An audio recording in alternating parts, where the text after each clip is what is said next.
Jammin 99. The spotlight is on the air. Back to the show.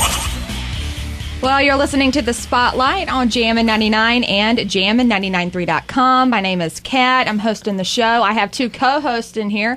Of course, my husband, Marshall, and David Joyner over there, a.k.a. Bug Eyes. Were you thinking I was going to call you that today again? Yes, you always do. Mm-hmm. Well, you haven't called me radio yet. I don't have to. You just do it. What? Oh, so mean. And we have a guest in here, Tiffany Delano. Am I saying it right? You are saying it correct. Yesterday, I was telling him and Bug Eyes over there, I kept on saying Delano. Delano. That's correct. You are the current NPC North Carolina State Champion bodybuilder, and you're going to compete in November in Atlanta, Georgia for the IFBB Pro Card. That's correct. Can you tell us a little bit about what that is, what the Pro Card is? The Pro Card is a global recognized status, and basically at that point you compete and you get paid for it. Ooh. Well, that's going to be nice. I know you want to get that. How many people are going to be competing for it? You don't know until you show up and right before you get ready to walk on stage. Oh, okay. So it's kind of nerve-wracking a little bit. A little bit. What do you do to prepare is you look at past contests and see on average about how many people show up, who did it last year, didn't get their pro card, we're probably going to be there this year. Mm-hmm. Those that are competing this year that are building up to it kind of follow everybody, and you can pretty much guess who's going to be there. Okay. What's the number if you had to guess to make about how many people are going to be there? Total in the show or in my class? In your class. I would say between 5 and 10. Marshall, you can share my mic. I would say maybe 30. Oh, you would say 30? Yeah. My husband says 30. What do they look He's for? my researcher. He does all my researches for me and sends me pictures. This person did it last year and they got second. This person. That's cool. He does all my footwork for me. Is he kind of like the manager? He's the manager. He researches all the new supplements at GNC and what's new and hot on the market, and everybody that's competing and who's competing. He does all that stuff for me. So it's a family affair. My focus is on pushing the weight. That's good. So what do they look for in the competition? They look for symmetry, muscle tone. They're looking for the overall package. They're looking for your conditioning, how well you're conditioned, lean. You don't want to go out there with a big old pot belly and does that nice ever quads. I've seen a few guys out there, the heavyweights. Sometimes it's kind of hard to be a heavyweight and not have that big old pot belly. Yeah, they have really big arms, but then a big belly. Yeah. But some of them have abs. Yeah. I know y'all didn't just hear what he said. What did he say? I said I saw a girl at Satin with big old arms and big old belly. I think she was pregnant. So what's like a normal training schedule for you? My training schedule in the pre-comp season, which is what I'm in now, I work every muscle group twice a week with at least 2 days off between muscle groups. And then I do cardio 4 times a week, about 30 to 45 minutes. So I usually do my cardio in the mornings about 4:30, and then I train in the evenings. And 4:30 in the morning? In the morning. Wow.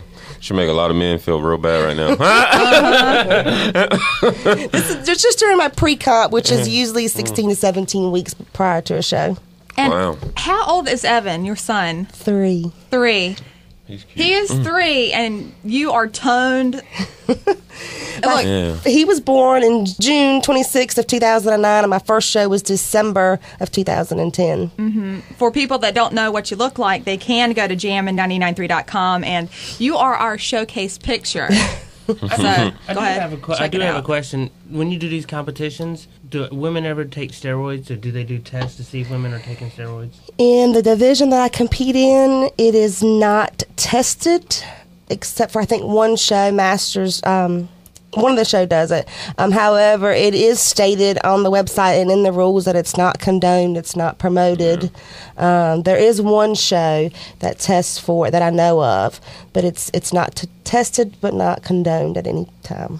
the NGA, and there's a couple of other sanctions, smaller groups that do test for it. They do lie detector tests for it. Oh, Really? wow. And the OBF does it. And before you weigh in, you go take a lie detector test, and if you fail, you're out. Could you tell? I mean, when you're there competing with people, could you like look and say, "Hey, that looks kind of suspicious"? I mean, can you tell as a competitor? You know what I'm saying? I think you can. Kind of be hard in a way, wouldn't it? You don't know what's genetics, and you don't know what could be, so you hate to pass judgment on somebody without knowing them. Yeah, no one for sure. Yeah. Well, how did you get started? There was a lady here at the YMCA. She was going to be in a show, so Trevor and I went to the show to support her, and we were sitting in the audience. And I've always been in shape. I've never been a fatty or anything like that. That's what Marshall said. Because y'all went to high school together. Yes, I've always been in shape. I sat in the audience and saw those girls on stage, and him and I, talking back and forth. And I thought, I think. Like, This we is can something do that I better can than do. that. Yeah, I think I can beat those girls. So we started the quest to find a trainer, and at that time in Rocky Mount, very few people competed, and really nobody would give me the time of day. It was Just because you hadn't done it I before? hadn't done it before. I really didn't train that hard. Nobody really knew a lot about it, and I just happened to be introduced to a man named Van Anthony, who I didn't know at the time. I didn't know anything about IFBB or what that was. It's an IFBB Pro and the only male one in Rocky Mount. Oh, okay. And I just happened to be introduced to him, and he took a look at me and said, I think I can take you pro. And I said, okay, let's go. And now everybody at the Y competes. There's like 20 of them out there. Really? I've seen a lot of people out there. I'm thinking, whoa, they got There's some muscle. a ton of them now that compete. Van has 13 or 14 people that he trains now. I was his first person, and there's tons of them out there now. So, before So you started it all. really hard. Now everybody. That's good, though. That is good. Yeah, It's caught on, which is great. And there was a few people in Rocky Mount, but it's hard to find before now. well, it's pretty cool. But yeah, you're right. I do see a lot of people that look like they're training for something big. And why. They're serious out there. Yeah. So do you work too and everything? I have a full-time job at CKE Restaurants. I'm a software developer for them. And then I have a part-time job where I bartend on the weekends, and that's kind of our money to support this whole extracurricular activity. Plus the training. Plus I train, and You I have could a be kid. you could be the bouncer. I know, right? That's what some of those Like a girls walking in. bodyguard. How much can you bench? We arm wrestle, especially the drunk guys. Can we arm wrestle? I'm like, no. But I think what I like to hear about stories is like this is just that everybody's excuse with everything is I don't have enough time. I don't have enough time. Everybody always says I don't have enough time, and especially I'm sorry when people start to have families of I don't have enough time. And then you hear stories like this where You make time. you make time. It's just the discipline and the sacrifice you put in there. Well, And it's inspiring. And my husband made a comment the other day on Facebook. He said, that hour you spend watching Lizard Lick Exactly. is the hour we spend at the gym. Exactly. Yeah, I hate that show. Cat spins all her I time watching hate that. that show. But that's a good. That's what I like about stories like this. It's just because it makes people, no matter what they do, like have to kind of just shut up, Right. check themselves. Evan's been involved since he was 5 weeks old. He goes right to the gym with us. He goes right along with us, and he calls up my mama's in there making muscles. So He's going to end up being a brick house. Yeah, I know, right? We already have him start. He's starting to work on his posing now. Really? Yes. His high school times will be a lot better than mine, probably.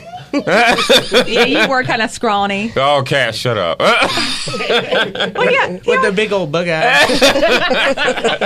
Cat with a quiet, creepy girl that sat in the back of the classroom. Yeah. Drinking vodka. All right, that may be true.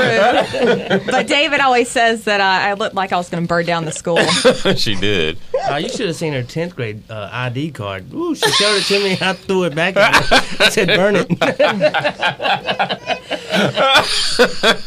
But I didn't know if you wanted to get into it or not. I know that part of your history has to do with why you're doing bodybuilding now. Absolutely, yes. I got my little cheat sheet. Okay, you No, go, go ahead. you go right that ahead. I wrote out. Whatever you want to share. I guess, and the main reason why I share my story is because I would like to get into maybe speaking to children at events to let them know, they're not alone. They're, first of all, your past should never be an excuse for your future and your shortcomings or your failings. You should always strive and push through them because you can succeed. There was an article several years ago in the paper about foster care and how it was a lady said, they're the reason why I haven't succeeded in life and I'm on food stamps.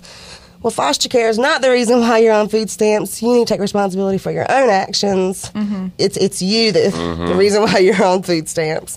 So my story starts, I grew up in Ohio. My parents were divorced when I was 5, and my dad remained in Ohio because my family is there. My grandparents were at that time, and my aunts and uncles.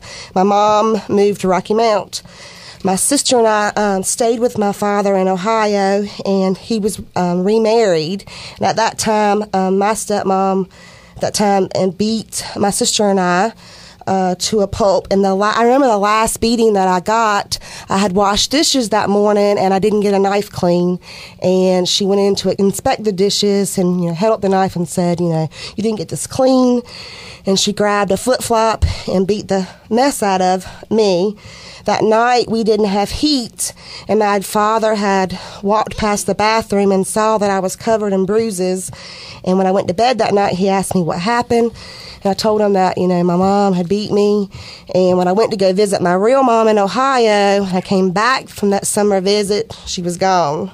And I'm only 7 years old, so I really didn't know what happened or what went down.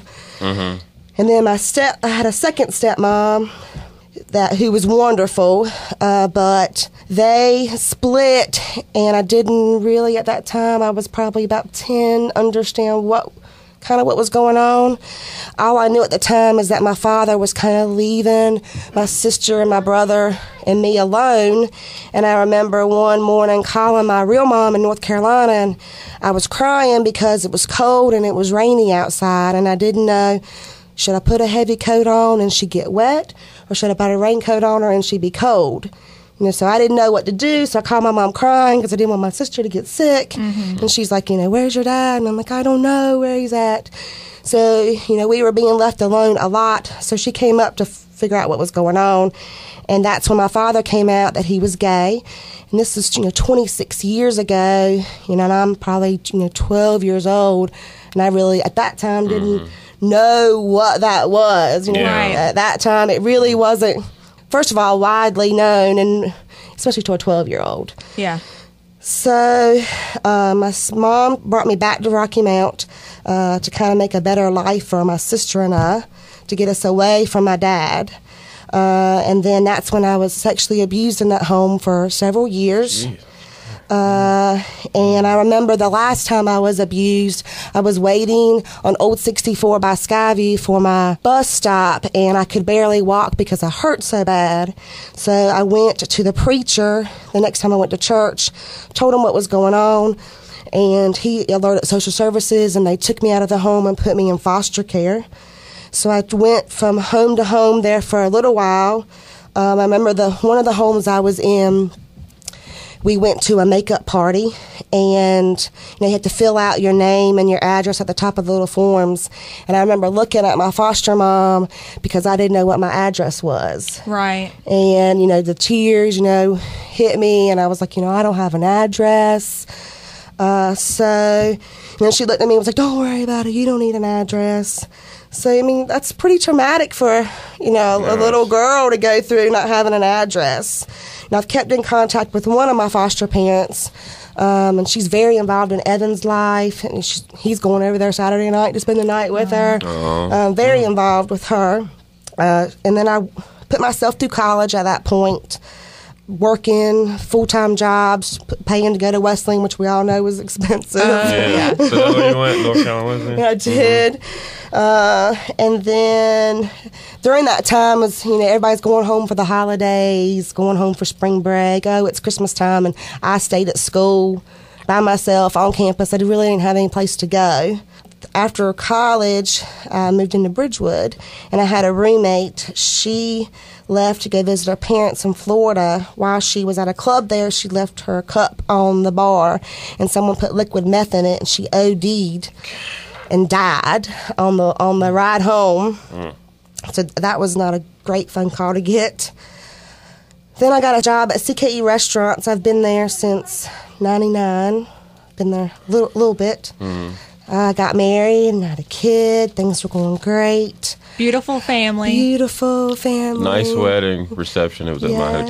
hotel. Really? Hey, yeah. Yes, it Yeah. was. It was there. Beautiful. Double tree. My little, yeah, double tree. Sorry, shameless plugs. That's the shameless plug now. When my son was 3 months old, I got a call from my sister saying that my father was missing, that he had gone fishing with my brother, and no one's heard from him. I got a text at work from my father that, a picture of him holding a fish and having a great time on fishing. So I was like, he's gone fishing. What's going on? We couldn't find him. Couldn't find my brother.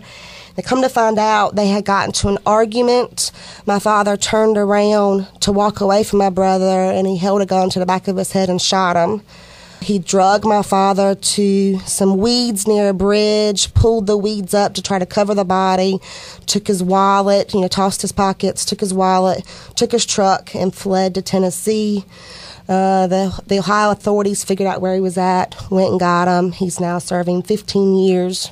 So when Evan is 15, he will get out. Just 15? 15 years. Wait, and that was your brother? That was my brother. We had the same father, different mother. Okay. That was the second stepmom that beat me. What was the charge? Just manslaughter? He got first degree. And First degree only murder. 15 years? 15 years. Yeah. He's eligible for parole at 15, so as long as he's good in jail, I'm sure he'll get out. My goodness. So, a lot's been taken from me during my life, and my goal is, to let people, don't let your past define your future. Yeah. A lot's been taken, like I said, my parents, my childhood, my innocence. Bodybuilding has always been the one thing that nobody can take away from me. It's been something, I'm excel at. I enjoy it. I love the thrill of being on stage. This coming up will be my 8th time on stage to compete for my pro card.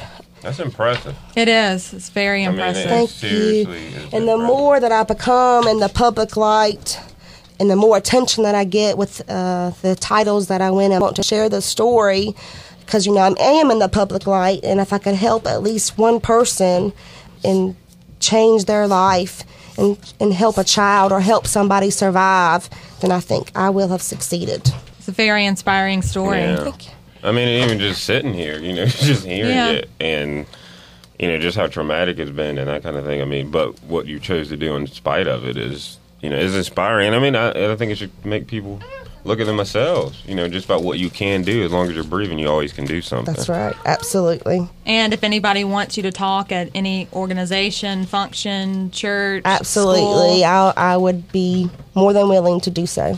is there a way they can reach you?